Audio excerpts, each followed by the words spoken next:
How we doing, Mets and overall baseball fans? Welcome back to the channel as we're breaking down the latest news and rumors in Metropolitan land, as Max Scherzer and Justin Verlander very well could be on the move by this year's trade deadline. The key question is, how likely, unlikely is that to happen? What type of return could they bring, if at all? How much salary would the Mets potentially be willing to eat should they part with them? And what is the Mets' current outlook on the rotation, not only for the remainder of the year, but as we get to 2024 and beyond? A lot of breakdown based on recent reports and more.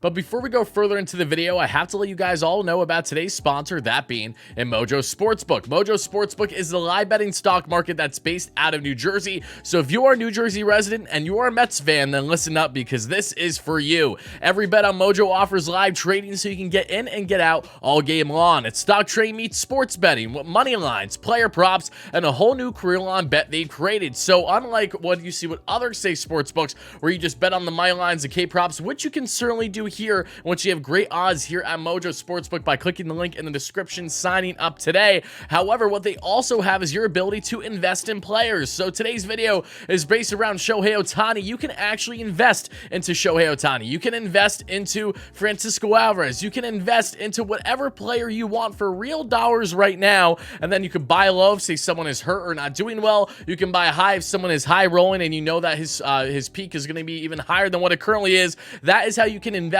in these players. But instead of investing, you can also do the money lines, the K props, in very similar fashion as I just discussed. But the best part of this all is that you're in total control of your bets. Unlike other sports books in which you see don't get a great cash out option, you're always getting the best available cash out option possible here with Mojo Sportsbook. So all you need to do is download the app today, clicking the link in the description of this video, using my promo code WardyNYM, that is WARDNYM, for a 20% deposit match up to $100. Again, that is WardyNYM for a 20% deposit match up to $100. And shout out to Mojo Sportsbook for being a great sponsor on the channel.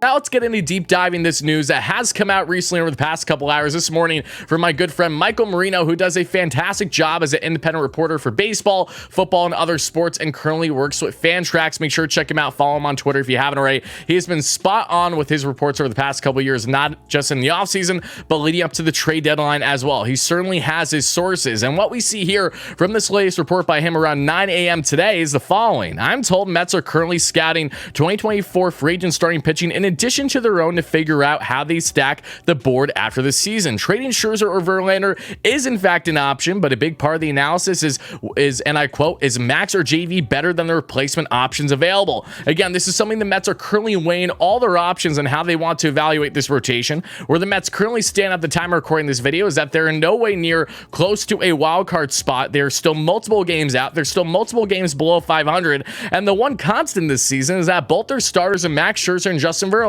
have not been consistent. You'll get a great start from Max and you'll get, one where he pretty much gets shelled. You get a very solid start from JV, a gutsy one, but he really struggles to go deep this year. Has yet to really do it at any point on a consistent level, coming off of, not only winning the Cy Young last year, but being out for the first month plus this season with injury. He really has yet to fully get in the groove of what you're hoping to see from this two-headed horseman at the top of your rotation. So Mets fans, I want to know your initial comments and reactions in the comments below, because for me, at the right price, should the Mets not go anywhere this year, which is very much in the direction in which they are going, am fully on board with the Mets making these decisions. As much as I would love to see a Scherzer and Verlander both thrive consistently in this rotation, while there's still certainly potential for that to happen, should this Mets team commit to selling, which at this rate, why wouldn't they, right? And unless they win their next 8 out of 10 games, for example, they have so little time to actually make a proper decision on, hey, should we be buying? Right now, they are certainly leaning selling. So this is where we have this unique situation. You have two guys making $43 million a year. For Scherzer, he's a rental. However, he does have an opt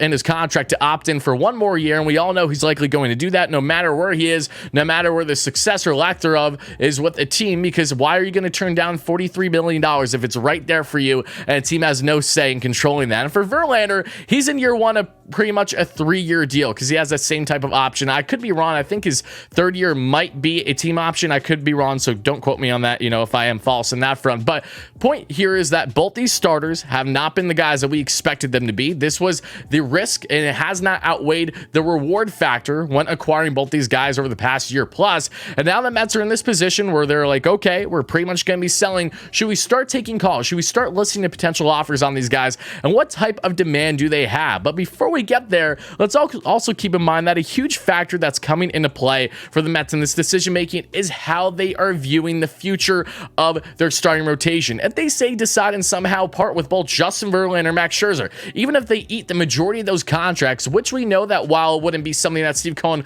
would love to do, he can do, as he has done in recent years with Robinson Cano, James McCann, just to name a few, and still bettering this team now and for the future. That's the one thing that Steve Cohen is so great at, being able to separate himself from the rest. If he has to eat a bad contract, he will certainly do that to get the best possible return. So no one should be shocked if that happens with one of, or if not both of, these starters by the trade deadline. Initial reaction, I don't expect more than one to be dealt, and I think right now Max is leading the way. I think Max is more appealing to teams right now than JV, especially given their current contract status. But the point here again is that the Mets are currently weighing what is the 2024 free agent class looking like, and how much interest would they have in potentially signing guys to long-term deals. This is the same Mets team that ended up not signing anyone to a long-term rotational deal, aside from Kodai Senga on that 5-year deal, which he can opt out after a couple years should he wish, which will likely happen at the rate he's going, and hopefully the Mets bring him back whenever that happens.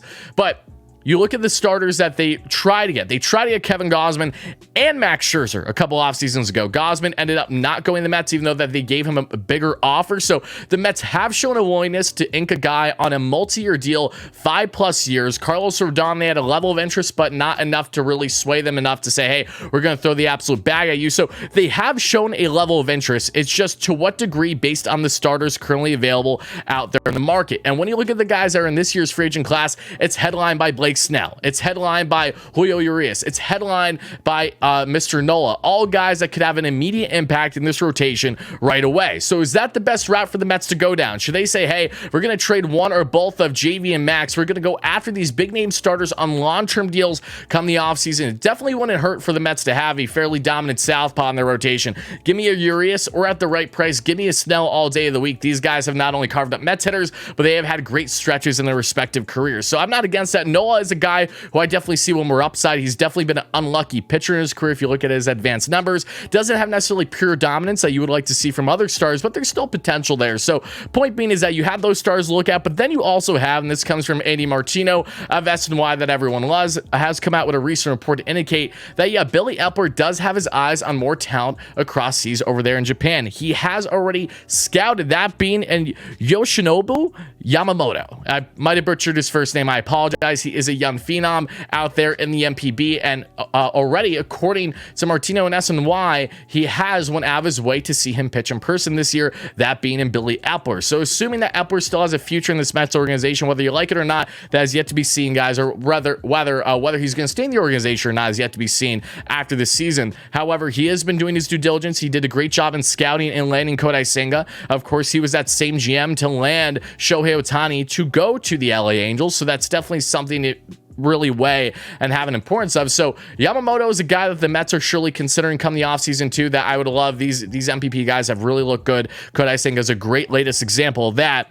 But this is still a question mark. The Mets are evaluating this, and they're evaluating it fast, because if they decide to part with both these guys, then they're in a situation where they absolutely need to make sure that making that decision is the best one, where the guys that they're going to bring in return, potentially in longer term deals, assuming that trades are not a factor here, which they always are, so keep that in mind too, come the offseason, that, okay, these guys are going to outperform and have more longevity in this rotation, help this team right now better than a Max and or JV can. So now let's get into what is the marketability of a Justin Verlander, of a Max Scherzer. Well, Max and JV, a great thing that they have had in common this year is giving up the long ball. They have done a horrendous job on keeping the ball in the park. When Max's slider's on, you feel good. When it's not, he's hanging ones right down the pipe to Manny Machado to hit multiple bombs against him in the same game. Justin Verlander, the same applies, but not only with the home run rate, which has certainly been up a drastic degree from last year in a Cy Young award-winning season, but also the walk rate. Justin Verlander will give you 4 cruising innings, and then he will walk everyone and their mother the following inning. You just do not know what you are getting with these guys, these grizzled vets, on a every 5th day basis.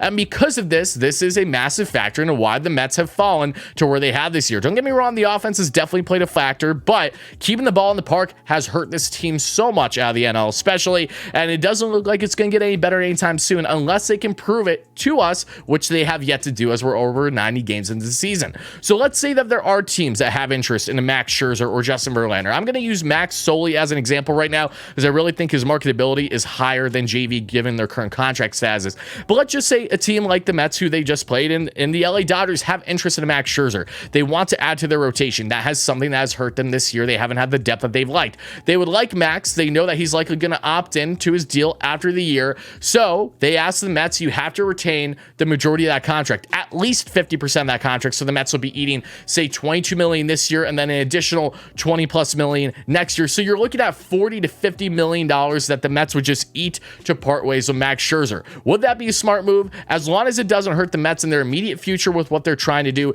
then yes, it would be a smart move, because they would be able to get assets from a phenomenal farm system year after year in the Dodgers that a lot of their teams cannot compete to. Of course, there's other teams that would have interest in Max. I'm just using LA as an example, as a team that, of course, traded for him a couple years ago from DC to LA and knows what it's like, knows what he can bring immediately to the rotation. So just an example, not saying it's going to happen. But if the Mets can get a solid return for guys with control on their contracts, or not even arbitration eligible yet, or decent prospects, then you have to consider this if you're in the Mets shoes. Should they be locked in on guys come the offseason to add to this rotation and give them better immediate help than what Max and or JV has done? So Mets fans, I want to know your thoughts in the comments below. How do you feel about this? Would you like to see Max and or JV be traded? Do you think it's going to happen? What is the likelihood in your opinion? Do you think there's a high degree of at least one being dealt? Do you think that there's a low degree of at least one being dealt? Whatever your thoughts are and more, make sure to drop them down below. And again, thank you guys so much for watching. Stay tuned for consistent Mets post-game shows, podcasts, and rumor streams, videos, news that we discuss weekly here leading up to this year's MLB trade deadline. I appreciate your support. And as always, let's go Mets, baby. Peace out.